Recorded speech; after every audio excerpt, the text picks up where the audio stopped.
ہر مرحلے پر مقابلہ ہے.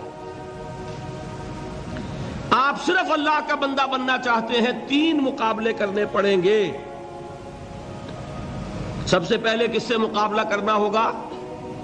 اپنے نفس سے.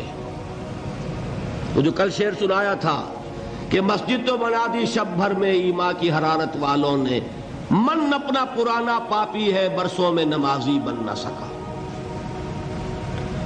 کوئی شخص رشوت پیش کر رہا ہے، حرام شے ہے، نفس کیا کہتا ہے؟ لے لو. کہتا ہے کہ نہیں؟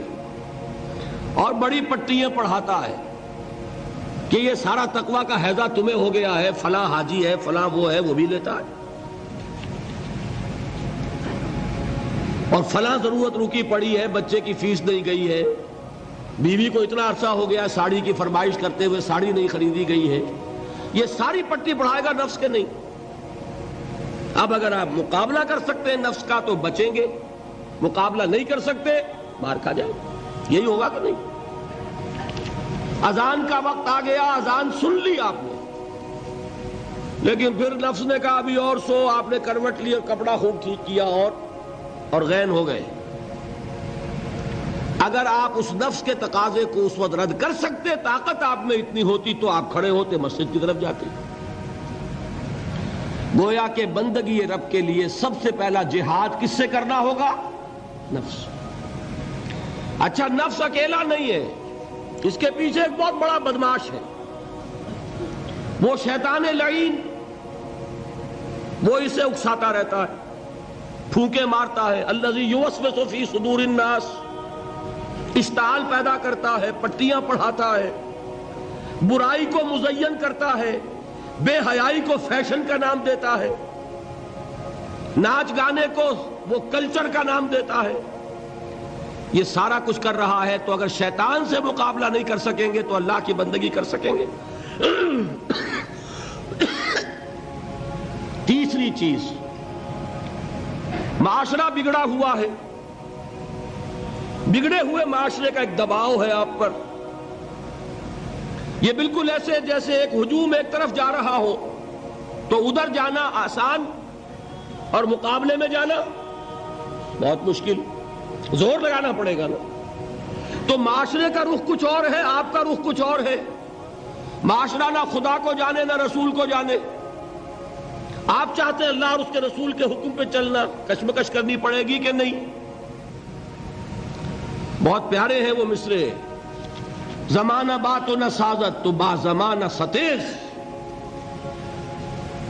زمانہ تمہارے ساتھ اگر موافقت نہیں کر رہا، زمانے سے جنگ کرو.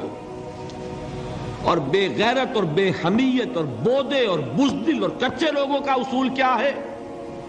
زمانہ بات و نہ سازت تو با زمانہ بساز. زمانہ تمہارے ساتھ موافقت نہیں کرتا، بھائی تم زمانے کے رنگ میں رنگے جاؤ.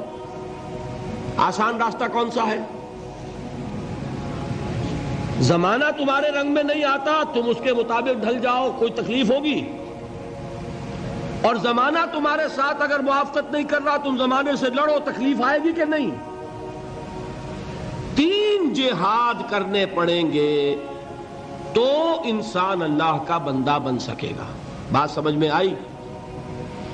اسی لیے جب پوچھا گیا حضور سے ای الجہاد افضل یا رسول اللہ، اے اللہ کے رسول سب سے افضل جہاد کون سا ہے؟ آپ نے فرمایا ان تجاہد نفسک فی طاعت اللہ.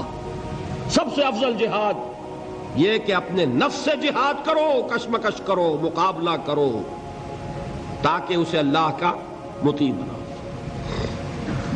یہ جہاد ہے افضل الجہاد. پہلے میں نے کہا تھا پہلی منزل سب سے اہم، تو جو پہلی منزل کا جہاد ہے وہ افضل الجہاد. بالکل 2 اور 2 4 کی طرح کی بات ہے. اور اسی کو کہا گیا جہاد اکبر. جب آپ غزوہ تبوک سے واپس آئے ہیں، آپ نے فرمایا مسلمانوں یہ نہ سمجھنا جہاد ختم ہو گیا. رجعنا من الجہاد الاصغر الى الجہاد الاکبر. وہ تو چھوٹا جہاد تھا جو ہم کرنے گئے تھے کافروں سے خلاف. یہ بڑا جہاد ہے جو مدینے میں رہ کر ہوگا، ہر آن ہوگا.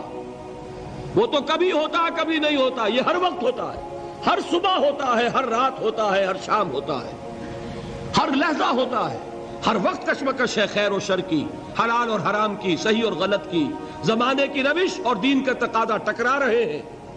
آپ اگر اس راستے پر پہلا قدم رکھیں ایک عزم کے ساتھ تو ہوش ٹھکانے آ جائیں گے، دن میں تارے نظر آئیں گے، 14 طبق روشن ہو جائیں گے کہ دین کا نام لینا آسان ہے، چلنا بہت مشکل ہے۔ چمی گویم مسلمانم بے لرزم کہ دانم مشکلات لا الہ